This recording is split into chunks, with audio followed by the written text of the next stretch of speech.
Welcome to this episode of Trauma Rock Stars. I have two of my best friends on, Linda and Robin.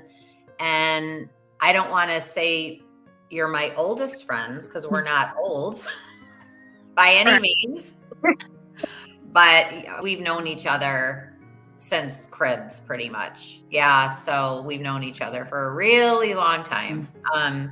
All neighbors growing up and everything. So I'm so excited. This is going to be a really fun, lighthearted episode, which is something that we need because they've all been so serious so far. And this is mostly, obviously, it's about trauma and stuff like that. But this is, I think, mostly about friendship and how we've evolved over the years. You know, they say you get older and wiser, and I think we have all evolved and gotten wiser. And I think back to how my thought process was even when I was 20, it was completely different than now. I'm sure you guys can Yes, I agree. And you know, one thing I had mentioned is we've been friends for so long. What's one memory that perfectly sums up our friendship? Oh my gosh. I feel like there's just so many, but literally playing outside as small kids, Right. no social media, no cell phones, no competition. I remember, and in fact, I have old movie film of us and a couple other friends, and Tracy, your cousin Tammy was in it. We were doing body pyramids and cartwheels, jumping all over the yard, and like those are great memories, you know. And we would just run around, play tennis in the street, and then we just have tons of memories from just growing up in our teens all the way into our 20s, and when you used to come back and stay here for summers, being at the beach, you know. It's I think a lot of people in our generation, I say all the time, thank God we didn't have social media growing up. Because you're already insecure. I can't imagine the pressure the millennials have with social media and the stress and competing all the time and trying to look perfect all the time. And there's been things on social media, like we literally drank out of the garden hoses. Right. You know, we would be in the creek out back. It didn't even faze us. We would go in the creek. We weren't worried about bacteria. You guys, what do you remember growing up? I think as a kid, and this would obviously I didn't even think about this until I moved to Vegas and had my accident. But I never really thought about how tough life could be because we were just living our dream. Like I don't think we ever it came across like there could actually be hardship and trauma and stuff like that. And I didn't, it took me having my accident for me to realize that was even possible. Right. And you guys living, you know, back home, I'm out in Vegas, and that's, I think a few years later, cell phones started coming out and stuff like that. I feel like I was maybe 19, maybe when I got my first cell phone. I mean, did you guys feel, I feel like we grew up kind of in almost like a bubble. A bubble. That's what I was going to say. Yeah. And like you have your parents and you're outside playing, you have your friends and everything's great. You know, you have all your needs are satisfied. We all had great childhoods. And, you know, when something happens, like your accident, or like when my dad passed when I was 22, like it blows up your world. This kind of grief and well, trauma, and you have to figure how to live life a little differently. And it's kind of scary. But you do it, you know. And I remember when I moved, my accident happened like 2 months after we moved to Vegas. I don't know if you guys remember that, but it was literally, we moved, I think we got there on Father's Day, and then my accident happened in July. and the school I went to, so here I'm moving and I'm going into a new school with all these new kids that I didn't know, because we were all in school together our whole lives, so we knew everybody. And the school I went to, it was a Catholic school. The class that I was going into at the time, the year prior, they had just lost another classmate to leukemia. And so the class itself at that age had already been through trauma and going through something really heavy like that. So when my parents decided to send me to St. Vitus, they had already had this classroom that could already kind of help me, you know, in a way, because they had already been through this with when she passed away. And I remember my one friend, when the class found out that I was coming and I was going to be starting in the fall, they had grabbed, I guess, and I didn't know about this until just like a couple weeks ago. My friend Sandy told me, I guess they had called a couple people from my class into the principal's office to let them know that I was going to be joining the class and what my history was and everything, and to just please wrap their arms around me and welcome me and make me feel welcome and stuff. And they did. Class, it was a very difficult school for me, but I think any school would have been hard, but they really did. And I think it's only because they had gone through that the year prior with losing their other classmate. And it's a shame, because people don't have to die from leukemia nowadays. And, you know, and they lost her. So I wonder, that young age, do you think about that? I mean, do you unless you have to go through it, Linda, when you lost your dad, it had to have been at that age, because you're so innocent. Yeah, you're just, you know, you're young, you want to do what you want to do. And my poor mom was a mess. So for like a year or two, so I just kind of had to step it up, like take care of the house, the cars, any kind of problem she had fell on me, you know, and you just learn, you know. Yeah. It's hard, but you get through it.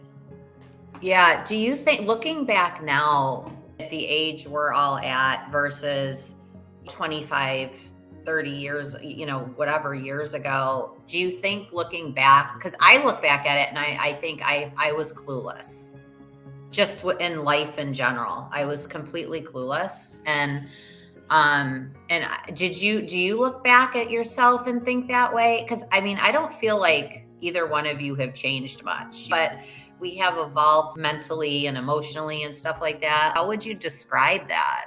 I think as your life goes on and you face new challenges, I think everything that you face kind of changes you in a way.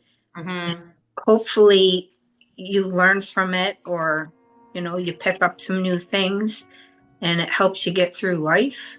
And I think I've always tried to use humor as a mechanism to deal with stuff, you know. So I don't know. What do you think, Robin? I mean, I feel like I've used humor to get through a lot. Oh, yes. You know, I remember when I found out I was pregnant with Devin, I mean, I was 21. So it was like my whole life was literally changing. And I don't know, Linda, do you remember me telling you that you had to tell your dad, that I was too afraid to tell your dad? Yeah, I remember. Because like I felt like I was disappointing so many people. Yeah. But he loved you, and, you know, he took it well. He did. You think about it now, because we have a lot of friends that started having kids early. Right. And now I'm sure you can say, I'm so happy that because now you're like friends. Right. You know? And everybody says, I'm so glad I had my kids young, because now I'm at the age I'm at, I could still have fun with them and stuff. But when you're that young, because you think, gosh, 2021, like my mom had me and her, you know, when she was 22. Right. Robin, looking back, I mean, are you glad now that you had them young, as hard as it was? I am, yeah. I mean, it feels weird when I'm around Devin, because she's going to be 32 this year. No. And it just doesn't seem possible. No. You Because know? I'm like, I have friends that are younger than her that I hang out with. You know, you do too. It's just funny. Yeah. And now you're going to be an empty nester soon. Yes. Which will seem weird, but. Oh my God, it's my brother. Hold on. Oh boy. I got to FaceTime you really quick. Why? Just answer the phone because I'm interviewing Robin and Linda for the podcast. You could say hi. Is your hair a mess? Hold on. Hold on. Hi. How you doing? Hear me? Yeah. I can hear you. Can you see him? I can see him. Yeah. What's going on? Nice to see you. It's been a while. Yeah. I wish I was not caught off guard. I would have actually tried to made myself somewhat presentable, but whatever. We used to change your diapers. You're good. All right, I'll call you when I'm done. All right, bye. Bye. I knew he was going to call because he knew I was talking to you guys. I would have put $1,000. I knew he was going to call. But anyway, going back to being like you had Devin so young and all that. I mean, what would you, especially you, Robin, like looking back, what would you tell that, holy crap, I'm 21 years old. I just found out I'm pregnant. What would you tell yourself now looking back at that? Oh gosh, I would tell myself it's going to be okay. I've got this, wouldn't change it. It was scary, but I look back now and I did it. And she's amazing. Yep. She's like an old soul. I don't know where she got that from. But yeah, at the time it was like scary and it was traumatic being 21, pregnant, alone. I thank God I had my friends. You handled it good. I mean, you raised an awesome human. You know, she's beautiful and she's a great person and very grounded. Yeah. I mean, she's way more grounded than any of us. She is. She always has been, though. Even when she was young, she was very, like you said, an old soul. Yeah, she's an old soul. Very sweet. Yeah. Yeah. She's so funny. She'd probably parent us better than we would parent. She parents Emma, and I have to remind her that I am Emma's mom. It's so That's funny. Nice. Oh, it's nice that she cares, you know. She cares. She puts herself out there. So yeah. So I'm just looking at some of the things I wanted to bring up, questions. So one of the questions is we've all had our share of challenges. We've all been through trauma. Like, we don't need to get into specifics with them. I mean, if you want to, you can, but we don't. But is there a moment that really shifted how you see yourself in the world? If you can look back to a key point in your life, have you guys had time to reflect on that and think about it? My life totally changed after my dad passed. That young, innocent, do whatever, and the world is awesome kind of a girl kind of faded away a little bit because I had to take on more grown-up responsibilities that I wasn't ready to take on when I was 22. Yeah. But then also I think past relationships have changed me and has really helped me figure out more of what a great person I really am. And, you know, like I shouldn't be treated that way, or I didn't deserve that. And sometimes it's okay to be alone and enjoy your own self and do things that you want to do and be treated with respect and honesty and all that. That is worth so much, you know. That's self-love. That's one thing that I really learned a lot throughout my life. Yeah. And we're still learning. They say if you want that unconditional, that somebody to love you, it needs to be you. The person in the mirror is the person that needs to do that. And I still struggle with that. We've all had our share of past relationships that we've chosen the wrong people and been treated poorly or put up with way more than we ever should have. And I'm sure you guys look back at those now and be like, I was such an idiot, you know, but you don't know, you got to just go through it. it happens at its own pace. And one thing, like having friends, close friends, is a blessing, because when you do go through that stuff, they usually call you out and they say they're looking from the outside in. Linda, this, and this. And I was like, oh, yeah, and that's so helpful to figure out what the situation really is. Because when you're in it, you're kind of foggy, I guess. It's so funny that you're saying that, because yeah, it is good to have good friends that'll call you out on stuff. But it was funny the other day, I was talking to someone I know, and in a really kind of screwed up relationship type of thing. And I was talking to her about it, and I was going to give her some advice, like you had said, from the outside looking in. And I actually stopped myself and I'm like, wait a minute. I actually did that too. Who am I to give her advice? Because I remembered I had almost the exact same situation happen to me, and I wouldn't listen to anybody. And I'm right. Like, why am I giving her advice? Before, I would never have thought, yeah, I'm not giving her advice because I did the exact same thing she's doing. I never would have stopped to look back and like identify in myself that it's now that we're older, we can really take a deep look and like deep dive into things with our, with our traits. You know what I mean? Right. I find it harder to meet new friends at this age. We don't even need to talk about dating. That's even a whole nother. Yeah, just forget that. I think it's funny because someone said to me recently, you need to be open to meet more people and stuff like that. And I'm like, I am open to meet more people, but I'm always comparing to like these friendships that I've known my entire life. I'm like, am I ever gonna be able to have a deep relationship like that with somebody I just meet now? I find myself comparing.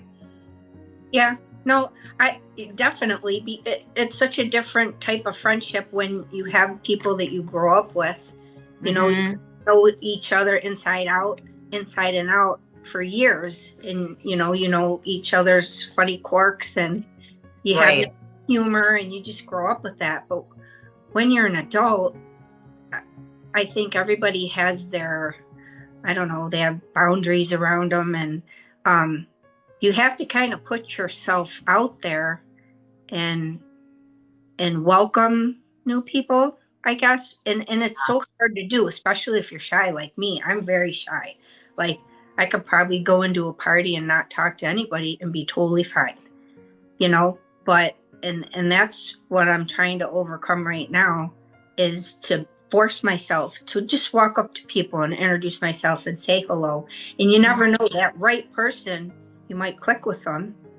And I do believe that it's possible to find a great friendship in someone as an adult. I mean, I do have 3 other friends that I feel that way with right now.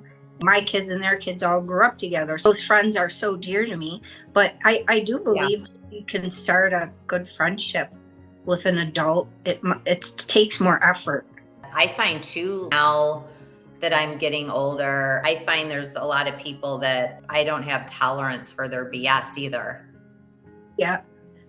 It's I agree. Like, okay, well, I wish you well and everything, but I just don't have, you kind of outgrow people.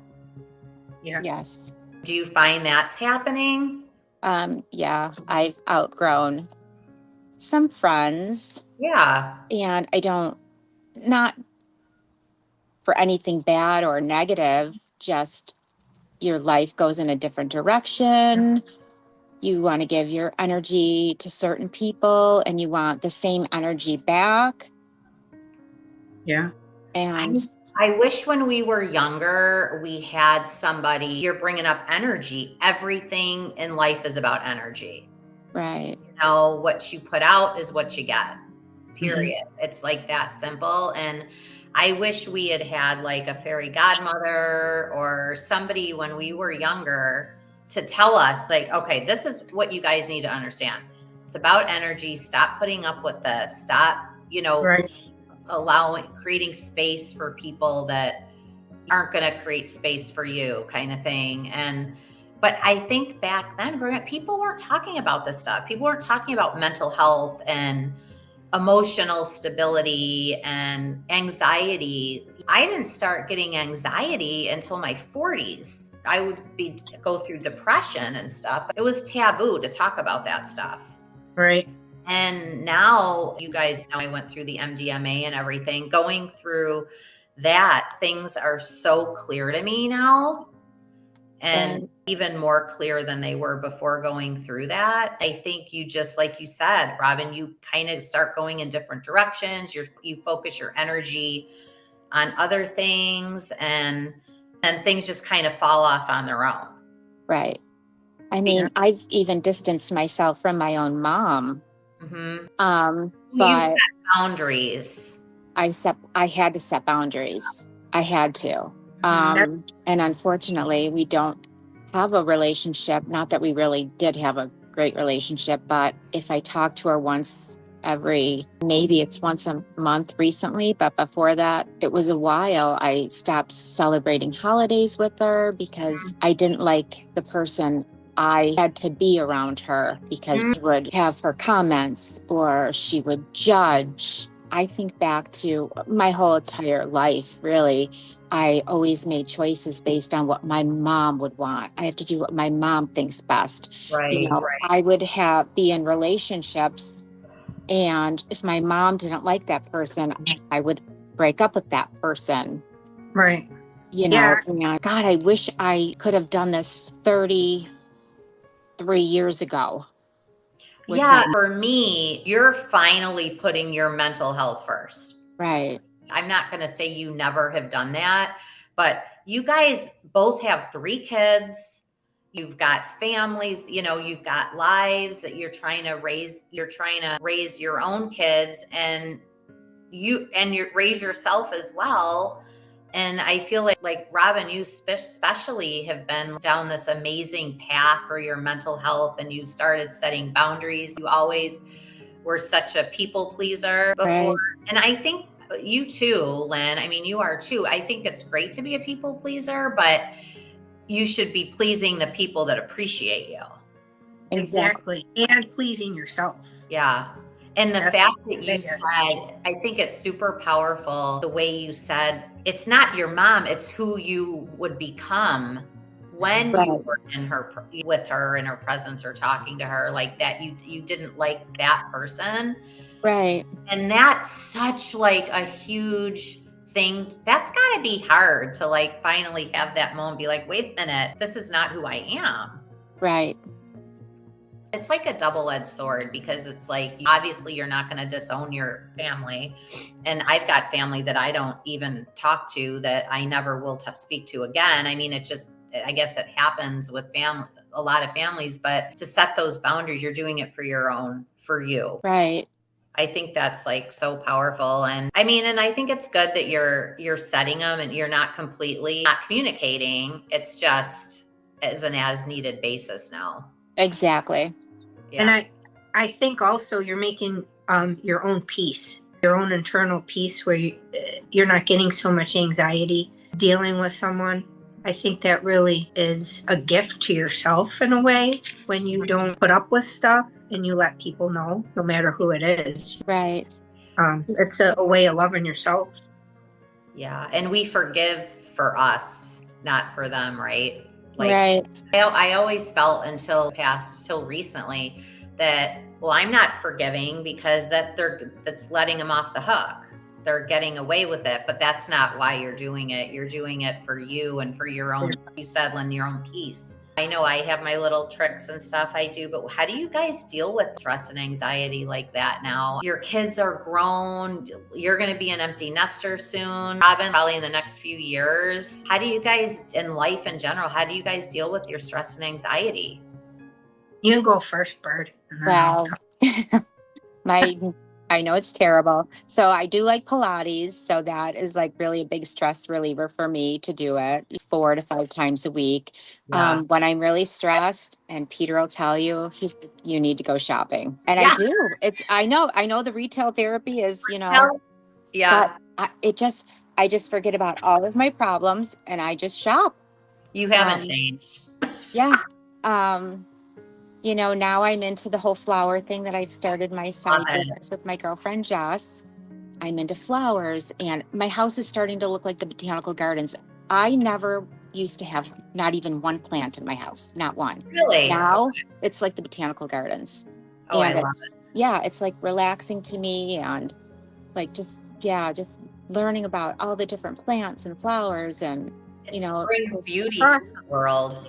It does. And who doesn't love flowers? I mean, when you go to the grocery store, even, do you not want to buy flowers for yourself? And I do. All the time I do, yeah. I buy myself fresh flowers. Yeah. Every 2 weeks. Yeah. So that's what I've been doing really to relieve the stress. And then, of course, traveling because my husband loves to travel every moment. Seems like.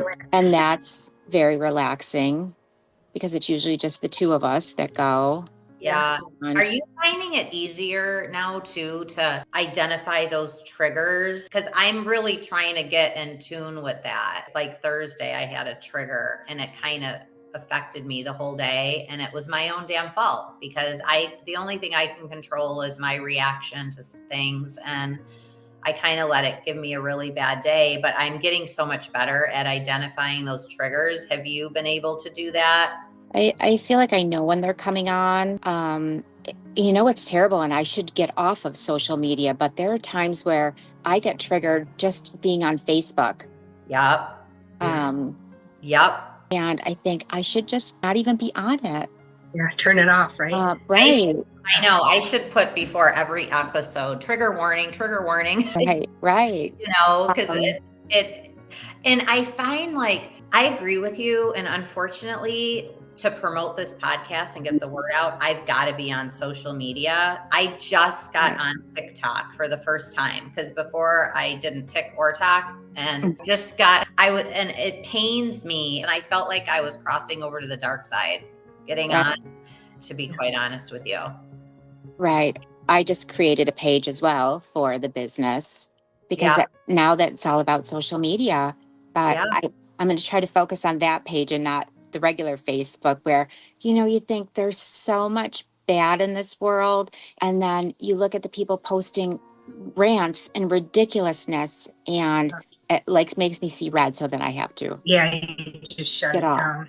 That's why more like an Instagram, because I just want to see people's pictures and, catch up that way. And it's not negative. It's not, nobody's attacking someone. Yeah. And it was funny when I first was getting ready to launch this, my boyfriend was like, beware, there's going to be negativity.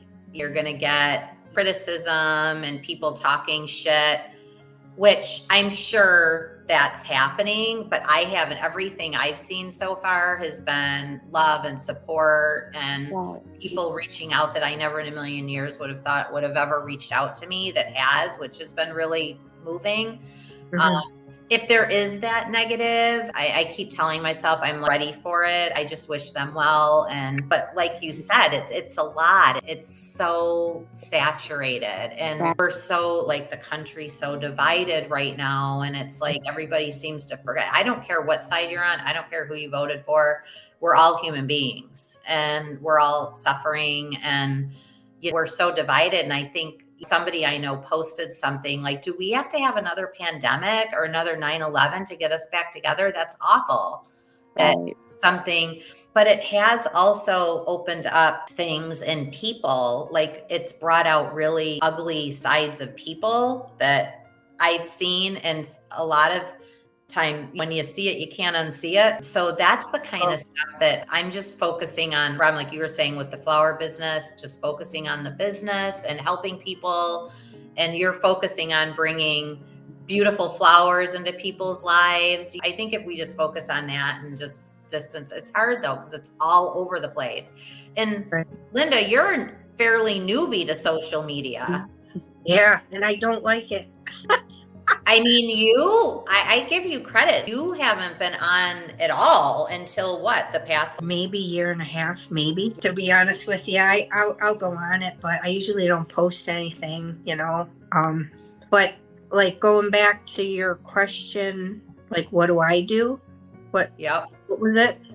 Yeah, like what do you, if you feel you get triggered, or like Robin said, she kind of knows when it's brewing. Like, Right. how do you deal with that? If I am at a point where I have to deal with it on my own, like the things that I do to help make myself feel better, I guess, is definitely exercise. Any kind of exercise, any kind of sport, if I can do it. I love going out in nature. Like that's probably the first go-to. You know, if I can get in the middle of the woods somewhere, if I can go by a stream, if I can go take a walk on the lake, any of that by myself, if I can do that, it's just such, it sounds weird, but it's like I feel more energized, and it's just a good place for me to be and think. I'm big into playing a lot of music in my house. Usually music is playing almost 24/7. Like, I'm like the old school with the CDs, like stacked this high, you know, and I'll just pop a CD in, let it play, put another one in. I mean, we're talking music from the 40s, 50s, 60s, 70s, all the way up till today. I just love so many different kinds of music, and that helps me tremendously, playing music. Or I play the guitar a little bit, so I still will sit and play. I won't play for anyone, but I'll play for myself, and it makes me feel good. You know, a great relaxer, and just gets my brain thinking about things more deeply, I guess. I engrave on glass. That's a huge outlet for me. And you're so good at that. I've gotten good at it the past couple years. I think I got into it about maybe 4 years. If someone has done something to me, or whether it be anyone in my family, my kids, my mom, my sister, you know, past relationships, I really have been speaking out and calling people out on their stuff. Not in a mean way, but in an honest way, that this is how I feel. This is what has happened, and what you said to me or what you've done to me, has it made me feel good? It wasn't very nice. I find myself doing that more with people. Just being honest and letting them know that treating someone or saying something not so nice isn't a nice thing to do. You can say it in a nice way, you know, without being nasty. You were talking about going out in nature, and I know you love to go hiking and stuff like that. They're talking so much more, and this is something I'm learning, like through my meditation practice and stuff, is to be grounded, like to have your actual bare feet on the ground, in the grass, or go to the beach in the sand. And I'm trying to do, like, obviously when I go to the beach, my feet are in the sand, but just walking in my lawn with my bare feet, I'm trying, because it really does like kind of center you and ground you. And another thing too is the natural red light from the morning sun, because it's so important, like for your circadian rhythm and your sleep patterns. The natural red light from the morning sun is the strongest, most powerful red light you can get. And so I'm trying to walk the dogs in the morning and go out in that red light and get that 15, 20 minutes of walking them. And they say you're really supposed to go out like naked and just absorb 15 minutes of the red light. So when I go, I'll wear, like, I won't wear my glasses or a hat. I'll just wear a tank top, like as little as possible without scaring the neighborhood. And it's this natural red light, because I take vitamin D every day anyway, even living in Florida, I still take vitamin D supplement, but I can't believe the difference in the quality of my sleep. Really? Yeah. And yeah, just that 15 minutes when the sun's first up in the morning, and it won't burn you. Those aren't dangerous rays. It's just really, really been helping. So that's one thing I could pass on for you guys, because I know you guys don't have sun like we do here, but it's still coming through the clouds. Have you guys in the past identified they call it a trauma response, but just an anxiety response, like how you would react in the past, whether it was people pleasing, overachieving, ghosting people, or just completely cutting people off. Like the way you would respond in the past, has that changed now as you've gotten older and evolved? I know you just said you're starting to call people out on their. Yeah, that's probably a big, huge thing with myself right now. When I was a kid, I was so shy, and I remember having trouble reading in school. And then there was really never any help at school. It was like you were on your own. And when we used to have to read out loud in class, I had so much trouble. And then the kids would make fun of me, and I would go home and cry. And it used to shut me down and be extra shy, and I wouldn't want to talk to anyone. I guess now if people treat me that way, or maybe I do something stupid and someone makes fun of me, I kind of just blow it off. I don't really feel like that anymore. You let because honestly, all over you. I don't care. Not so much anymore. You consider yourself an introvert? Very much Do so. you, Rob? Yeah, Do you consider an introvert? Yeah, I think so. I don't know. I mean, sometimes I feel yes, but yeah, I guess for the most part. Because I feel like that I'm getting older. I've always been very, you guys know, very type A, extrovert. But I find like now that as I'm getting older and more wiser, I find myself, I'm turning into an introvert. Yeah, like you don't mind being by yourself so much. You don't care what people have to say. You don't care about their opinions. You know, No. Yeah, that's how I am now. Not having the need to be, not that you were wanting to be the center of attention, but there's people that want to be the center of attention. I think it's funny you're mentioning that, because I feel like there's a little bit of truth to that. I feel like that was part of my coping mechanism, is to have this very outgoing, big personality. And I'm looking back on it, because I've said this 1,000 times, I had no clue who the hell I was. I didn't know who I was. I didn't know what I wanted. I never took like that deep dive into myself to figure out, like, as a human being, who am I? And I feel now, looking back on it, I think you're onto something with that, because it's so true. I think about how I would be at a party or in a room with people, and I'd be bopping around, and instead of just stopping, really taking a step back and enjoying the moment, you're too busy bopping around trying to be this people pleaser and this bubbly person. Yeah. And instead of really trying to look at living in the moment, enjoying it, and your people that are with you, it was because, at least for me, I was so clueless. Like that movie Clueless could have been me. So it's funny you mentioned that, but you see, to me, and I think it's just because we've known each other for so long, I can see where you guys have introvert qualities, but I find both of you guys very outgoing. And but I think it's just because we've known each other for so long. There's no guard up at all. Right. So you can just be, but now I remember my boyfriend wanted to go to this big music festival recently. And I don't want to go into those big festivals anymore. I don't want to be in those huge crowds. You know, I like more intimate kind of events and stuff like that. I don't like being around all those people. Do you, Bert, Robin, you were like that a lot. Do you still feel the same way, or do you think you've outgrown that? No, I'm still the same way. I really don't like being in big crowds. I don't like to be around a big group of people. I like the more small, intimate moments and gatherings. Yeah. Absolutely. I used to love going to these huge events and stuff like that, and I just can't be bothered with it anymore. Right. It's just weird. I don't know if it's just because I'm just trying to live a more simple life. Right. Or if I have to go to a big event, I'm always like thinking, when is it going to be over? Okay, we'll get there at, say, 6, and we'll be able to leave at 8. And that's like what I'm focusing on. Right. Instead of just enjoying the moment, right. And you might meet some great people and stuff like that. Right. However, maybe a Broadway show or a charity event or something, that's different. Right. I just feel, I don't know if it's that I don't feel safe, but I find myself very guarded.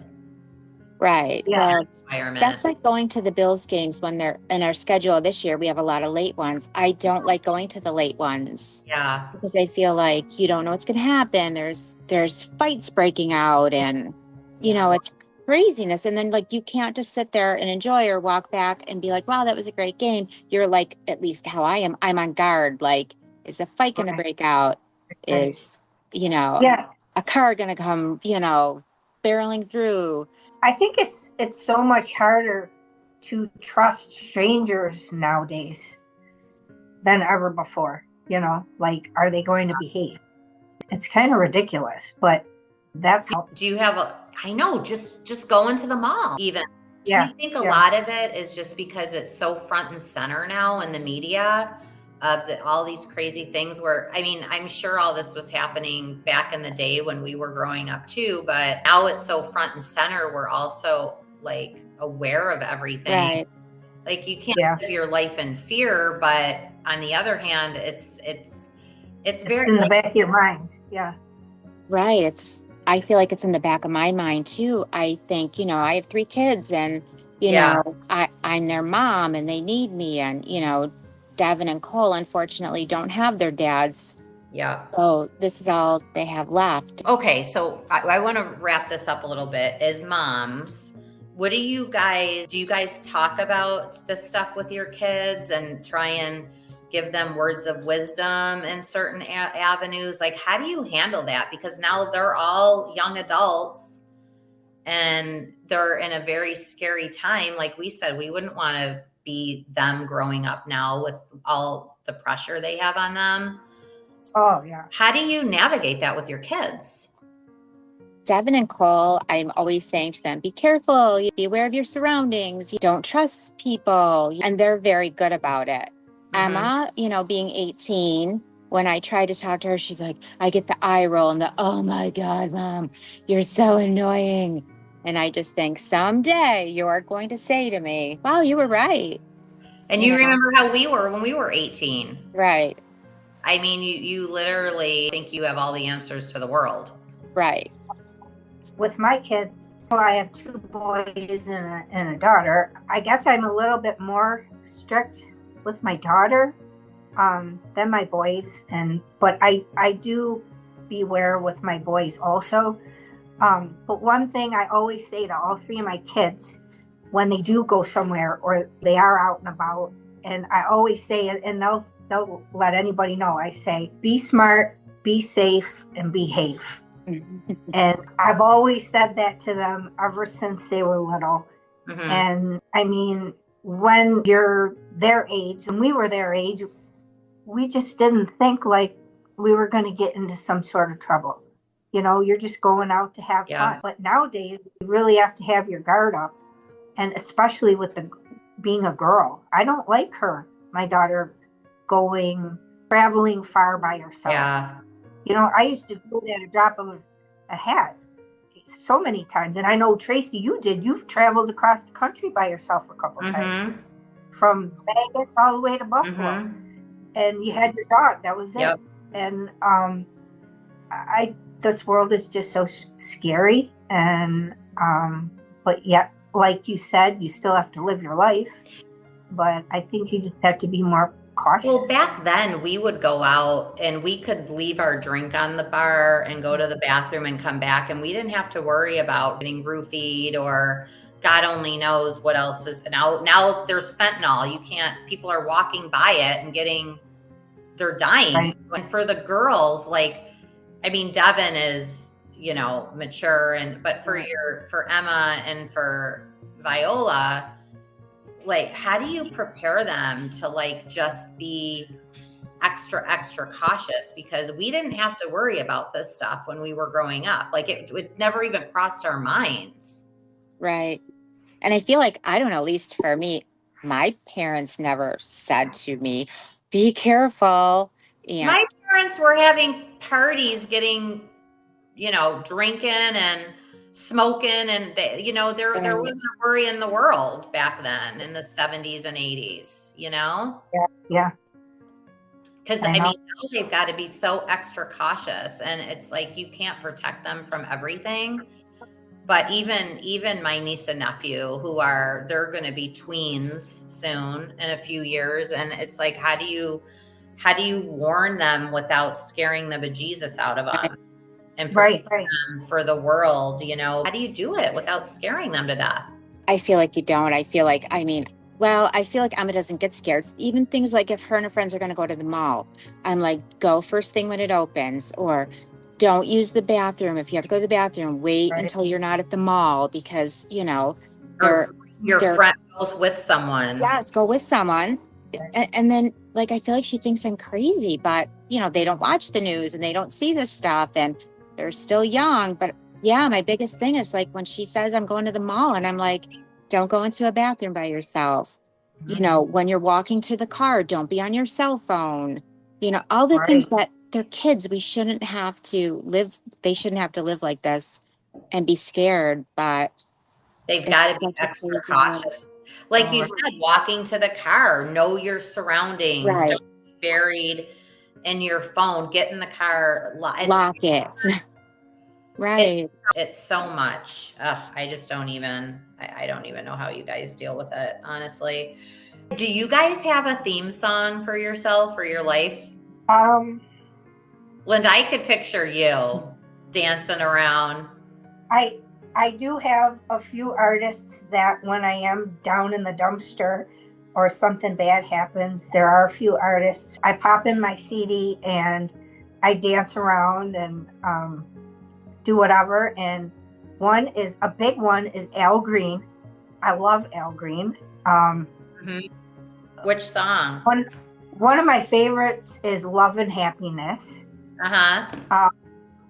And then, of course, my favorite artist of all time is Chris Cornell.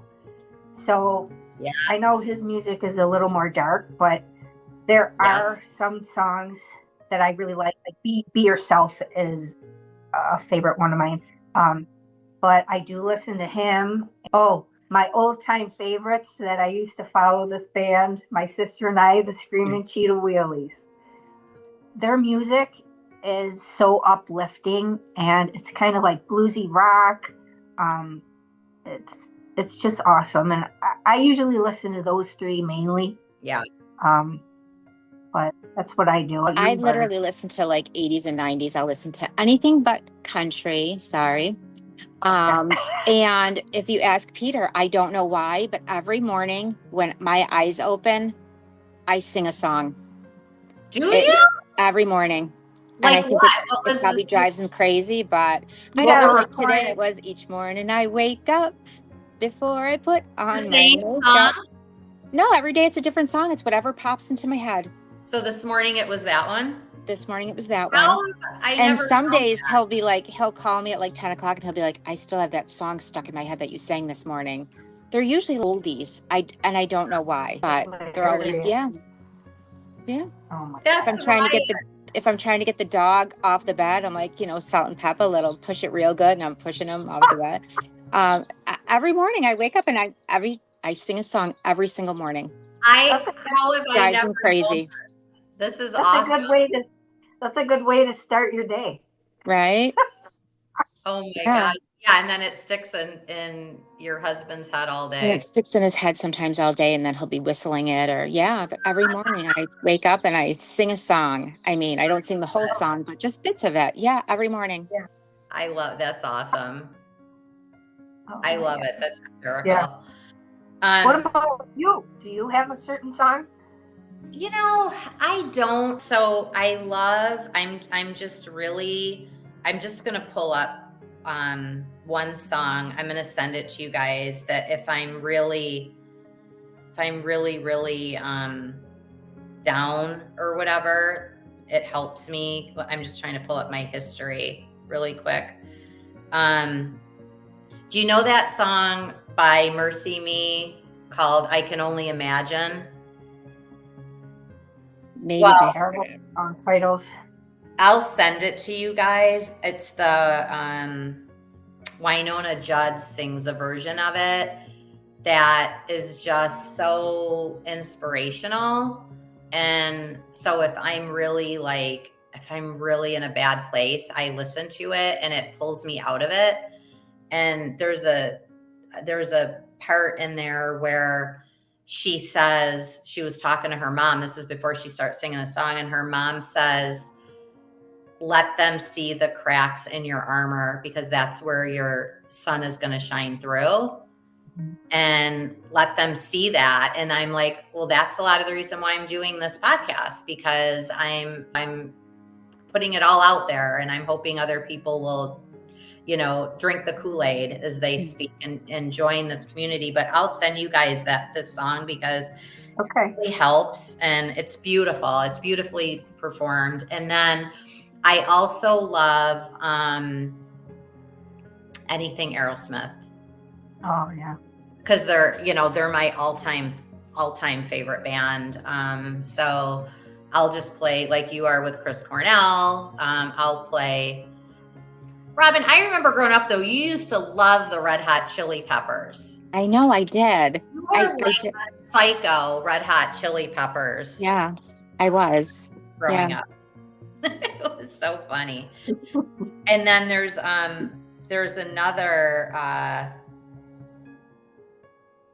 song I'll send you guys. I know you don't like country, but Carrie Underwood performs it with Vince Gill. She performs it live, How Great Thou Art. And it is one of the most beautiful live performances I think I've ever seen. So I listen to both of those, and then I'll pop on Aerosmith. Right. Or REO. You guys know I love REO Speedwagon. REO, yeah. I love anything REO Speedwagon too. So that always puts me in a good mood. So anyway. I shouldn't have said I don't like country. I don't like the country where they're sad because, the cousin slept with, the aunt and, their pig died and they're sitting on the front porch. Right. That kind of stuff. Yeah. So. Yeah.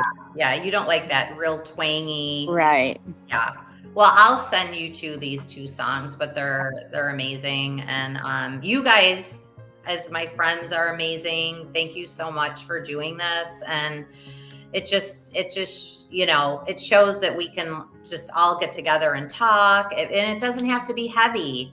Right. We can just be there for each other. And I've learned something from both of you guys today about you that I've never known. So I'm like, holy crap, how have I not known these things? So this is like amazing. And thank you so much for being vulnerable and being on this with me. Well, thank you. Thanks. Bye. Love you. Love you. The content on this podcast revolves around personal life experiences and is meant to serve as a learning tool. I'm not a certified therapist or medical expert. This podcast does not offer medical or psychological or professional advice.